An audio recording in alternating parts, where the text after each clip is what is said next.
Olá, olá, seguidores do Meio Amargo! Hoje eu venho falar sobre o ótimo filme de terror Boogeyman, Seu Medo é Real.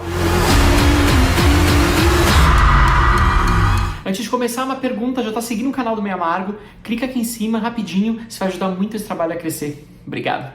A trama gira em torno de uma família se recuperando da morte recente da mãe ou esposa.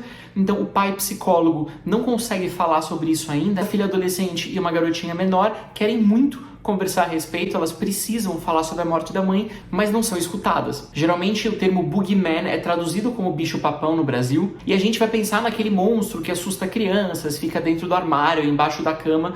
Não é o que a gente encontra aqui. Essa adaptação de Stephen King vai muito além ao construir uma criatura que ataca tanto adultos quanto crianças e que poderia ser descrito talvez de maneira melhor como um monstro do luto. O que tem de muito interessante nesse vilão é que ele vai atrás dos tristes e miseráveis, segundo uma frase dos próprios diálogos. Ou seja, quanto mais afundados na dor eles estiverem, mais perigo eles correm. Esse certamente não é um monstro comum de filmes de terror. Sem entregar muitos detalhes, eu posso dizer que o filme começa com um ataque dessa criatura, para que o espectador fique tenso durante a experiência toda e para que ele acredite naquilo que essa pessoa, essa criatura é capaz de fazer com os personagens principais. Aqui ainda por cima, na hora de atacar, o adversário fala: fica tranquilo, sou só seu pai, porque o inimigo nesse caso é confundido com uma figura paterna. São os pais, os homens que a gente imaginaria protetores numa sociedade patriarcal, os principais responsáveis ou por negligência ou por ação direta pela morte e pela dor que sofrem as mulheres das vidas deles. A gente tem um ataque direto a essa instituição do pai herói. Se alguém vai fazer algo para salvar o dia, vão ser as meninas. Além do pai psicólogo que não é capaz de prestar ajuda às filhas, a gente tem um paciente dele em surto psicótico, também acusado de matar as próprias filhas, e mesmo o monstro adiante vai ser identificado como uma figura masculina.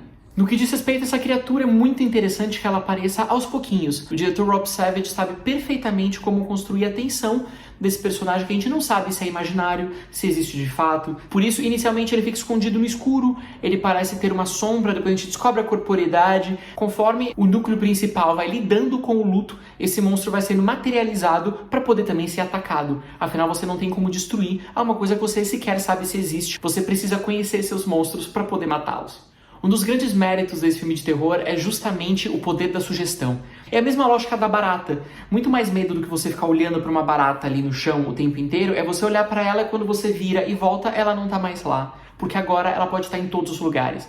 É isso que o filme sabe trazer muito bem, que é essa sugestão de um medo que pode estar em qualquer lugar a todo tempo. E ao trabalhar com a sugestão, cada espectador pode projetar nesses personagens seu próprio imaginário de monstro, de luto, de ameaça. Mas o filme não é só bem trabalhado nas sugestões, ele também é muito bem filmado, fotografado, montado. Primeiro, a direção de fotografia é fascinante porque ela vai trabalhar com objetos que iluminam dentro da cena.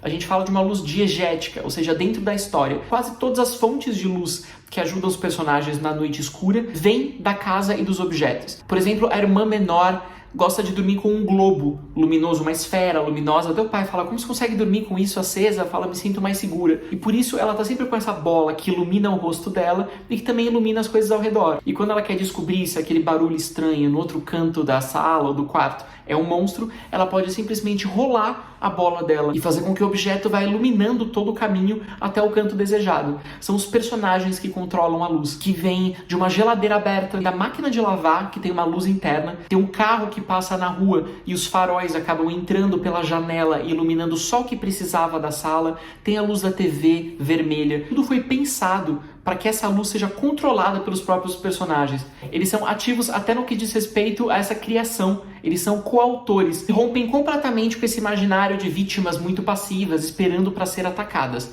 O diretor também sabe trabalhar muito bem com a câmera fixa, com a profundidade de campo. Tem umas escolhas que são realmente muito bonitas. Esse filme de terror não é só eficaz, mas ele é bonito de ver. Por exemplo, tem uma câmera giratória embaixo da cama para mostrar se existe ou não um bicho-papão ali à espreita da menininha. E tem também em duas cenas dentro do armário, quando a garota é obrigada a confrontar os medos dela. E a maneira como ele trabalha as luzes baixas, a possível presença de um monstro num lugar completamente escuro é muito interessante. As atuações também surpreendem bastante. Tanto a Sophie Thatcher como a pequena Vivian Lara Blair são ótimas atrizes, estão muito bem dirigidas, porque elas não fazem mais do que o necessário. A gente fica muito mais num medo internalizado, que elas tentam controlar, elas tentam segurar. O Chris Messina também faz um homem todo internalizado, cheio de culpa, com a fala pra dentro, com o olhar meio baixo. Ele trabalha um homem tão consumido por culpa e por dor, que ele se fecha sobre si mesmo. Tudo bem que ele interpreta um psicólogo um tanto absurdo, que fala pra caramba da vida pessoal dele durante uma sessão, ou que deixa a porta aberta, que continua comentando a vida privada dos pacientes dentro da casa dele, onde ele atende.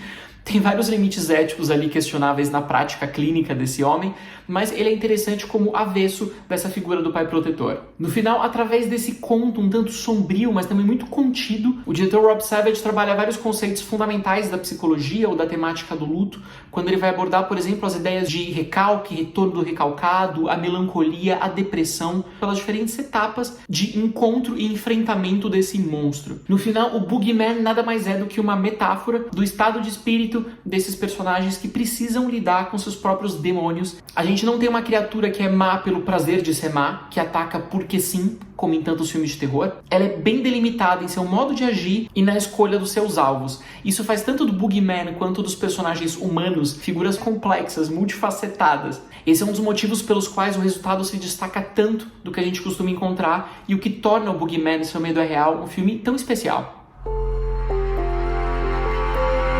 É isso, eu vim por aqui hoje, me diz se vai assistir ao Boogeyman no cinema, se concorda comigo, deixe seus comentários aqui embaixo, siga o canal e não se esqueça de acompanhar todos os textos publicados em meioamargo.com. Até a próxima!